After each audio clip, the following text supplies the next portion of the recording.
What's up, guys? Welcome back to Fit Body Secrets, where my mission is to bring you inspiration, motivation, and a ton of tips to help you guys on your fitness journey. And I don't know, I've said that how many times now? It's starting to actually sound pretty natural.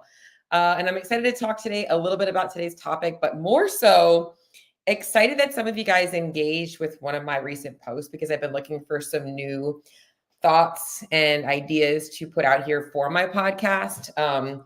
I know a lot of you guys need to hear a lot of the same things, but sometimes I don't know what you're thinking and what you really want to hear more about. So it's important for me to do that. I want to provide a place of resources, some education, entertainment, and all that kinds of stuff. Right? I'm not super entertaining. I try and be funny, but I'm really not that funny. So today's episode, I'm going to be honest, I'm still like super fired up with the way my workshop turned out last week. I had a really good amount of people that were there live and that were also there or that also watched the recording and just got a lot of feedback.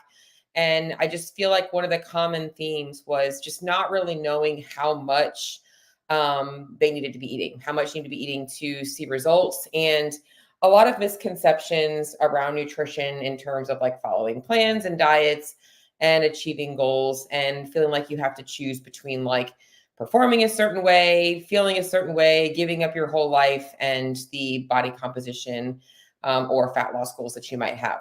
So I felt like it was a pretty thorough workshop. It went really well. But one of the topics that I wanted to elaborate on today was the whole concept of eating more and losing fat, and especially in the CrossFit community, because I find that this is where a lot of people really struggle and why I put together that workshop, because CrossFit is a little bit of a different beast. A lot of times our workouts are a lot shorter than your traditional gym session. If you're only doing a CrossFit Metcon, you might only have really 20 minutes of dedicated like hard effort, but that hard effort is a lot of reps in a short amount of time. And a lot of what I talked about is the different needs for CrossFitters based on that stress response. And today I want to just really dive into the whole eating more, losing fat things. But before we start, I did want to take a few minutes here just to answer some of the questions that I got on my Instagram stories. And I'm also going to put them on my Instagram story. So if you don't watch this, well, you wouldn't even know that I'm saying this because you're not watching it, but I'm also going to put them there. But for some reason, I don't know why my Instagram, when I was trying to answer on there, I couldn't hear myself talking. So I just stopped trying. And I was like, this is just too much. But I want to start by answering some of those questions because some of them were pretty good. And so this will be kind of fun. The first question I'm going to answer was from Victoria Fit 98. She said, would you ever get into bodybuilding? I was asking for questions about podcast topics, and I guess she was curious about that. Let me be honest. It's crossed my mind, but I really love CrossFit training. And I feel like what came to my mind was the CrossFit bodybuilder. You know, like if I could continue to train CrossFit and do a bodybuilding show, I totally would. I also would need to do it with a very flexible approach because I really like the food that I eat, and I'm not looking for somebody to write me a meal plan that I have to follow. So if I can't make my own food decisions, then I don't want to do it. But it is something that's crossed my mind. I also don't feel super confident in my body. I know that a lot of people give me compliments, but I think we all have insecurities, and I just don't think that I have the typical body type for a bodybuilder. I don't really know which division I would fall into. So I would want to do one of the, I guess, like the, like maybe figure, I guess. I don't know, but I just don't have the curves for it. I definitely would have to put some focus work on growing my hips and my glutes because I got boy hips. So to answer your question, it's crossed my mind, but I really like CrossFit. Another question I got was muscle recovery for a 58-year-old woman who CrossFits 4 to 6 times a week. I love this question, and I'm actually going to do a whole podcast episode on fueling the masters athletes, and no matter what you're going, and I call athletes, but fueling the masters training CrossFitters, because there is some different needs, protein needs. You know, sarcopenia starts when you're 40. So as you get older, needs for protein go up, needs for sleep and recovery go up, volume dose response is different. But to answer your question short, and this was from PGY171, you definitely want to make sure that you're eating enough calories. You definitely want to make sure you're getting in enough protein and carbs in those calories, and sleep, which is often hard as we age because of the hormone changes, needs to be protected. I also think things like making sure that you're not drinking too much alcohol can be helpful. And I'm not really big about, I'm going to be honest, I'm not big on mobility and a lot of stretching. And I know that there's a lot of people that tell you should be. I'm a big believer in taking like a more aerobic based recovery, like lactic thresh or lactic, what's I'm looking for, lactic clearance. A little bit more lower volume stuff like walking, light cycling, and just relaxing, and I think that a lot of what we do in CrossFit requires so much range of motion that we really don't need to be doing a lot of extra stretching. I think that that can sometimes be overkill. We got time for that. That's kind of my opinion. Another question: forgetting to eat until 10 p.m. on Sundays. This is so common. So I think I will make an episode on like how to navigate busy schedules, especially as we're getting into the fall when I know that a lot of kids are going back to school and schedule is going to be boom, boom, boom again. So, but I think the main thing is that we typically don't forget to eat. We forget to prep. We forget to have things ready for us. And if you have things ready and you're on a schedule, it's a lot easier to follow.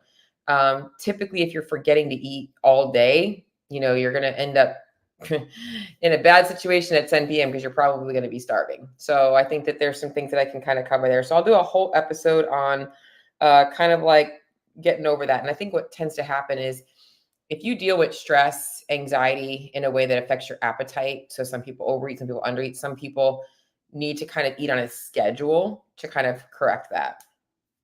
And I'll really dive into that. Another question I got was how much to increase calories and carbs by each week when trying to gain weight but not fat. Very, very, very individualized, personalized question based on where the person's starting at in terms of body fat percentage, how much lean muscle tissue they have, their training age, and how fast their weight is going up. So I think ideally, when we're looking at weight gain in a building phase while minimizing fat, you don't want to be gaining more than like a half a pound average per week. And when I say average per week, throughout your week, your weight might fluctuate by 1 or 2 pounds, maybe even 3 pounds on a specific day or from one day to the next. But if we were to take your 7-day average and compare it to the last 7-day average, the overall average should be about a half a pound a week. That's kind of a really good, slow process if you really are intimidated by the thought of putting on too much body fat. When to increase carbs if trying to gain weight? Should I expect weight to increase quite quickly to start?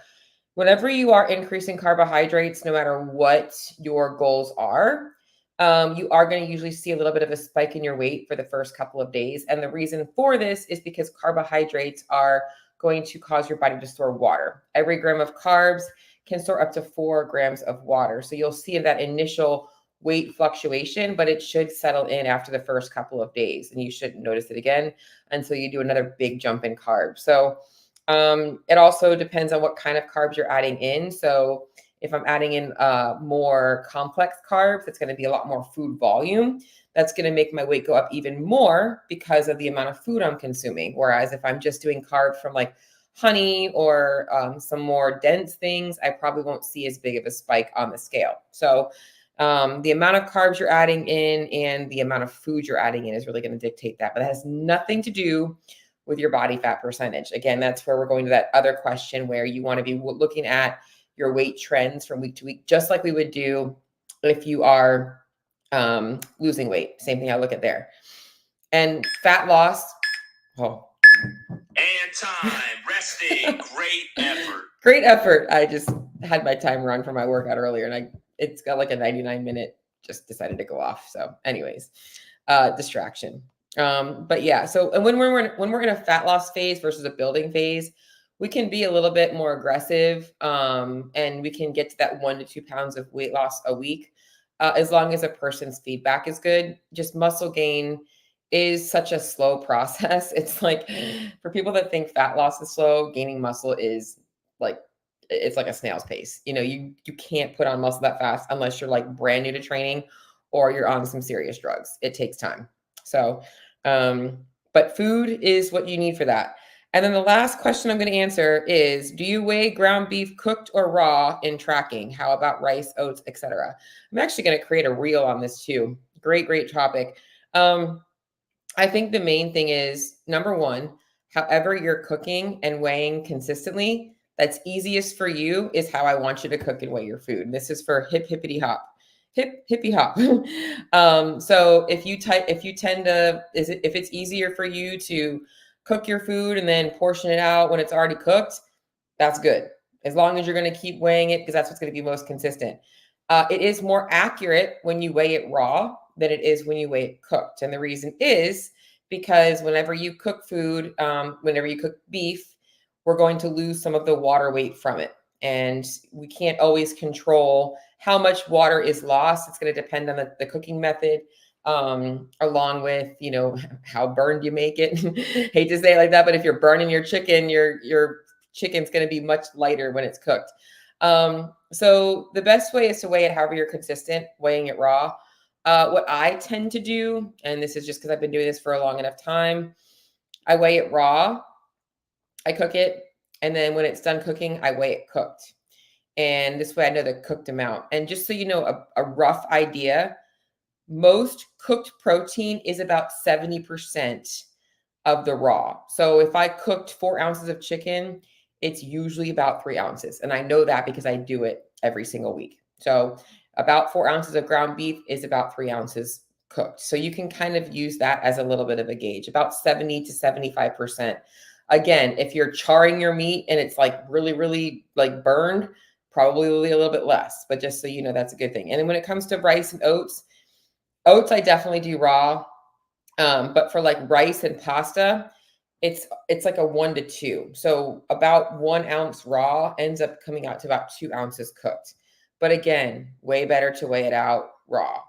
A lot of times what I'll do is, once again, I just weigh, if I'm cooking a batch, I weigh it all raw. When it's done, I weigh it cooked, and I just write that number down on a Post-it note. I can create a recipe in my MyFitnessPal and just for the rice, and make it really easy to actually put the actual amount in and not have to stress about having it all. And I'm going to make an Instagram reel about that too. That's a good idea. So I'll make a couple of reels about that. So those were my main questions. And I did get a couple of really good topics to talk about on some podcasts. I want to do one where I'm going to talk about just little questions like the weighing raw versus cooked, like how to log at restaurants. I'll do like a food tracking episode, doing one on recovery for masters athletes. And then I think one, honestly, on the journey that I'm on right now is, like, what does it look like to be in a building phase? And I don't call it a bulking phase. I just think it's a difference between being in a growing season. Right now, I'm trying to grow. That's it. Trying to grow my little chicken legs back. So, and it's actually been going really well. I'm just in a place to talk today, guys. I'm sorry, you're gonna have to listen to me rant. I know the journey that a lot of you guys are on is hard, and I get it because it's hard for me too. But when you start to see the results, like when you're like in that place of like, I don't believe this is going to work. I just feel like I'm going to be stuck here forever.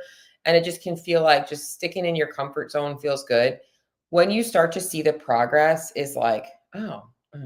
And the other thing that I'm finding is right now where I'm at in my journey is I'm noticing other things that I'm going to have to change that I'm not super happy about.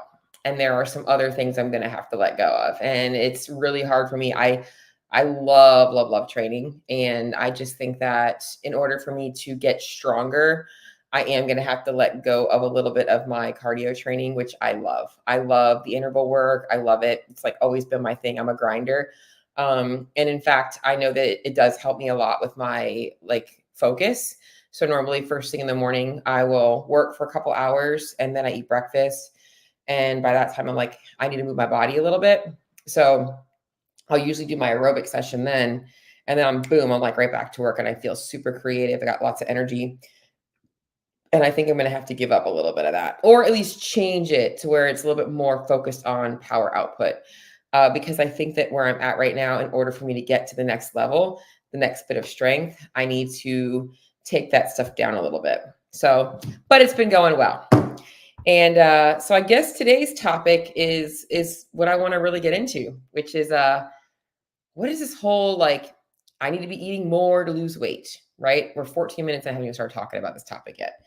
I love explaining this to people because I think that the initial thought that people think when they hear this, when an influencer says it is, oh my God, like I can be eating like pizza and like ice cream and like I can start doing this and like I could be eating so much more food and losing weight. Like, my God, this is exciting. And there's just a lot of misconceptions about it. And there's a couple of things that I want to really just make sure you guys understand, because there is truth to it, but I want to understand why. Before I do that, I just want to hop over into the comments. Good morning, Miss Holly. All right, so let's kind of get into today's topic. All right, so what does it actually mean to be eating more and losing weight? All right, let's talk about number one. All right, well, first off, let's talk about how we lose fat, no matter who you are. Okay, in order to lose fat, you have to be in a calorie deficit. Don't start talking about a calorie deficit, Cheryl. I'm not going to start talking about a calorie deficit, but I have to make sure that you understand that in order for us to lose weight or fat, we have to be consuming less calories than our body is burning. That's a very, very, very important concept for you guys to understand to get the most out of this episode, because there are some things that are going to affect both sides of that equation. And I wanted to make sure I made that clear, that we do have to create a calorie deficit. We cannot get around that equation. There's a lot of things we can do to influence both sides of it, but we can't get around it. That's really important. All right. So when we talk about eating more and losing weight, all right, the first thing that I want to talk about is, what does eating more actually mean? And I think that if you are somebody that is switching from a standard American diet, or you are consuming a lot of alcohol, and you cut out a lot of the high calorie, sugary foods, dense foods, and alcohol, and you replace them with a lot of whole foods and minimally processed foods, you are going to be eating a lot more food volume. So the amount of calories you're consuming goes down and the food volume ends up going up, because when you're replacing a chocolate bar with chicken breast, you're going to feel a lot fuller on a lot less calories, right? If I'm not drinking soda and alcohol and I'm having to eat an apple, or I'm having, some cottage cheese, or I'm having, something else like that, I'm going to be more full, right? So there's a volume component to understand that when people are like, I'm eating more than ever and I'm losing weight, because if you cut out a lot of the crap food and now you're eating a lot cleaner, you can eat a whole bunch more food. And this is why I don't have an approach to nutrition with my clients that is just one or the other. It's not just food quality and it's not just quantity, right? I look at both, and I do really emphasize a whole food based diet, a foundation of whole foods, because you are going to feel a lot better, a lot fuller on whole foods. Okay, so there's one component of that. Now, I'm going to be honest, there's also some diet foods that are low calorie that I can eat a lot more of too. So a lot of people use those tactics as well. If I'm replacing sugar with sugar-free options, I can eat a larger quantity of sweets because there's less calories in them. So food volume is number one. Cleaner foods are going to be higher in volume than our ultra processed foods. And as I already mentioned, the liquid calories, all right? So like, drinking alcohol, nobody ever gets full having a few drinks, right? Like that just doesn't happen, right? So if I'm not doing that and I'm actually having to eat those calories, you're going to feel a lot more full. Not to mention, if you stop eating out as often, your calorie intake goes down, because restaurants are going to put a whole bunch more oil, butter, and different types of sauces that have sugar and calories in them to make their food taste good. And when you're cooking at home, you're aware of all those things, so you're not doing it. So point number one, when you clean up your diet, you end up eating more food and you eat less calories. Plain and simple. So that's number one to understand. Number two, okay, is calorie intake. Okay. So often what I find is that when people are trying to adhere to low calorie plans, or they set themselves up with macros based on a calculator, and it's just like, say it says to lose 1 to 2 pounds a week, you're going to have to be at 1,400 calories and this many proteins, blah, blah, blah, blah. And they follow this plan for 3 or 4 days out of the week, but they burn out. And then on the other days, they're like not tracking and they're eating out and they're eating whatever they want. And they're, a few chips here and there, never really getting full. And they're not really sure why they're not losing weight. Essentially what's happening is the calorie density of the foods they're consuming when they're not thinking about the tracking and they're not thinking about their diet is ending up negating all of the work that they did throughout the week. So over time, they're just averaging out, or they could actually be gaining weight. This was me. I was following a restrictive diet all week. And then on the weekends, I would tend to try and be a little bit more flexible. And that would usually lead me to overeat. Don't get me started on sushi, because I could definitely down some sushi. And I was like, what happened was the weight would come down a little bit, but every Wednesday, that number would get higher and higher and higher. So calorie intake is important to understand. Even things like people that undereat all day and then they overeat at night. I think that even macronutrient intake plays a factor here, is that like if you're following a higher fat, higher carb diet because you're not focusing on things, and you switch to a lower fat, higher protein diet, you're going to be eating a lot more food volume. But calorie intake is another thing that people have to understand when it comes to eating more and losing weight. When we actually set calories into a place where you're not under eating and then overeating, and you're just consistently eating somewhere in the middle, it can feel like you're eating more food because you're no longer in that restricted state for so many days. So you remove all of that. This is why I don't like people doing a lot of yo-yoing with their weight. I don't provide a cheat day. Do I often have my clients say, you know what? I just want you to eat a day and relax about food, because I think that mentally it can sometimes be nice to just take a break. But I think for the most part, when a person's focused on a goal, I'm like, we just feed you enough to where you don't need to like refeed yourself every single week. Okay. So having enough calories in your diet is going to make you feel like you're eating more and losing weight, even though realistically, you're probably not eating more over the course of a week. And I think that this is where another misconception happens, is people focus so much on the daily. They don't look at what they're trying to do is get a weekly. We're trying to get check boxes so that at the end of the week, we have 7 days of consistency. And that consistency is going to make you feel way more full. Number 3, and the last one that I want to talk about today, is understanding, and this is an important one, and this is for a lot of my CrossFitters out there, okay? Understanding what metabolic adaptation is and how to fix it, okay? So metabolic adaptation essentially is our body's way of keeping us alive. And metabolic adaptation can happen in 2 ways. As you've lost weight, so as you lose weight, your BMR is going to go down. Your basal metabolic rate will go down because you weigh less. As you put on lean muscle mass, you're going to increase your basal metabolic rate because you have more tissue that your body has to support. But what can also happen is with a reduction in calorie intake, whether or not you are losing weight or not, and if it's too extreme and for too long, metabolic compensation kicks in.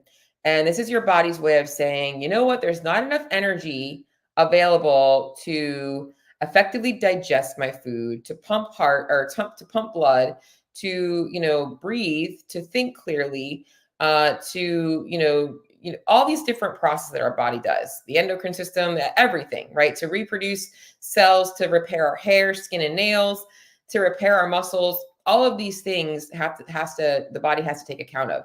So it starts to be a little bit smarter about where energy is being spent. And you're not going to recover as well. You're not going to sleep as well. Symptoms start to happen, and metabolic compensation happens. Even your energy throughout the day, you don't blink as much, you don't move as much. There's a lot of things that will happen with not eating enough calories over time and being in that chronically underfed state. Whether you are losing weight or not, your body has compensated now. And sometimes when we get to that place and we need to get everything kind of functioning, everything firing again, when we increase calories, then we can actually get all of those things firing. And now we're burning more calories. And that's typically what people are like, oh my gosh, I'm eating so much more food. I was only eating 1,600 calories. Now I'm eating 2,000 calories. And this can happen and can help you. Obviously, one, with your performance and your energy in life and in the gym. But all of a sudden now you're like, okay, I'm actually losing weight again and I'm not eating freaking poverty calories. So metabolic compensation adaptation does happen. And it's probably one of the most prevalent things I see in CrossFitters, aside from the fact that they're doing the whole I'm dieting 4 or 5 days a week and then I'm overeating. Because I think most CrossFitters do have a pretty good concept of eating good quality food. It's just they don't know how much of it they should be eating. A lot of people tend to run down those diet rabbit holes. They're avoiding carbohydrates. They're following fads. So those are the three main things, guys. When we talk about eating more and losing fat, all right, number one is the better quality your food is, the more volume you're going to have. Number two is when you're eating enough calories every day of the week, you don't tend to undereat and then overeat. And then number three is understanding that metabolic compensation and adaptation are part of the process. If you have been chronically undereating, you will see some negative impact on your metabolism or on your body's ability to metabolize foods as that goes on. So, and this is why I'm going to end on this. I'm actually, as a follow-up to my workshop last week, I had suggested, because I want to help people. So anybody that was willing to challenge themselves to this, I wanted them to take 7 days and to not think about food rules, about how much they think they should be eating, about, judging themselves, and just eat naturally based on what their body is craving, what they typically like, and not think about anything. And I want to actually take those 7 days and I want to help show people how understanding your body's cues, how your body reacts to your environment, your stressors, and then how to dial things in the right way. I think that it's easy to go online, find a calculator, and think that that's what you're supposed to be doing, but that's really not the case. It's kind of like, well, this is the standard, but you might be way off of that. This is like the baseline for you. This is an estimation. But you might be way over or way under. So I want to take those people and give them exactly what they need. And here's what is so funny about this. So today I put, because we have like a little group chat, and I put in the group chat, what has been your highest calorie day so far? One woman wrote 33 something. And then most of the other ones were like 1,500, 1,600, 1,700. So today I gave them all a challenge. I said, y'all have a challenge today. I want every single one of you guys to be over 2,000 calories, because nobody is gaining weight eating 1,500 calories a day. Let's be real. Let's be real. All right. Nobody gains 20 pounds of fat by eating 1,500 calories. Doesn't happen. And I think it's very easy to think, oh, like nope, something ain't right. Something's not being tracked, or you're playing it safe. And I think that it's really important for people to understand that the people that maintain fat loss, they're comfortable eating food. Like, we should all be okay eating food. And if you struggle with that, you need to realize that's likely the reason why you keep overeating and you have a hard time sticking to anything. So that's why I'm doing it. And if you guys want to participate in the food audit, if you're like, I don't know where to start, I keep trying things and failing, you're welcome to join in. We are already going on, Friday, Saturday, Sunday, Monday, Tuesday. We're on day 5, and I'm doing this as well. But if you want to join in, it's okay. You can join in now. We can just do yours for another 7 days. You can jump in. And then that's pretty much everything today. Feeling like that was a pretty good episode. Hopefully you guys got some value out of that. And if you did, don't forget to let me know. I'd love to hear. I don't really do a lot of like follow up on my comments, but I always have my information in there for you guys to reach out on Instagram or Facebook, or even email me, whatever. I don't care. Maybe I should start looking at my comments more. So I'm excited. I hope you guys are all excited to watch the Masters athletes throw down this weekend. But if y'all need anything, you have any questions about your own nutrition journey, don't be afraid to reach out. I'm always here. Have a great day.